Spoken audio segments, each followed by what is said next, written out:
Romantic ആയിട്ടുള്ള ഒരു physical ടച്ചും ജാസ്മിനെ ചെയ്തിട്ടില്ല എന്ന് ഗബ്രി. ഫിസിക്കലായിട്ടുള്ള ഹഗ് ആയിക്കോട്ടെ, കിസ് ആയിക്കോട്ടെ, അതെല്ലാം റസ്മിനോട് എങ്ങനെയാണോ അങ്ങനെ തന്നെയാണ് ജാസ്മിനോടും പെരുമാറിയിട്ടുള്ളൂ. അതിലൊന്നും ഒരു റൊമാൻസും കലർത്തിയിട്ടില്ല എന്നാണ് ഗബ്രി ഇന്ന് ജാസ്മിനോട് റസ്മിനിരിക്കെ പറഞ്ഞത്.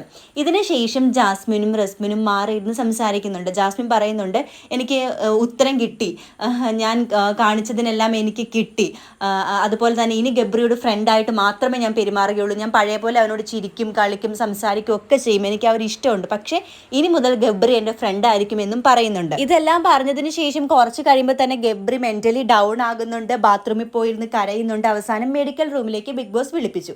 എന്നാൽ സൈക്കോളജിസ്റ്റ് ആയിട്ടുള്ള ശ്രീരേഖ മറ്റു മത്സരാർത്ഥികളോട് പറയുന്നുണ്ട്, അവൻ പാനിക് അറ്റാക്ക് ഉണ്ടായതാണെന്നാണ് പറഞ്ഞത്.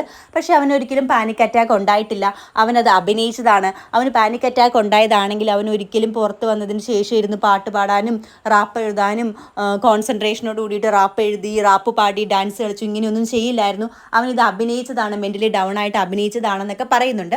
ജാസ്മിൻ ആകട്ടെ, റസ്മിനാണ് ഞാനിവിടെ നിൽക്കാനായിട്ടുള്ള കാര്യം, റസ്മിൻ കുറേ കാര്യങ്ങൾ എനിക്ക് പറഞ്ഞു തന്നിരുന്നു എന്ന് പറയാതെ പറഞ്ഞിട്ടുമുണ്ട്. ഒരു കാര്യം ഉറപ്പാണ്, ജാസ്മിൻ്റെ ഈ മാറ്റത്തിന് പിന്നിൽ പുറത്തെ കാര്യങ്ങൾ അറിഞ്ഞിട്ട് തന്നെയാണ്.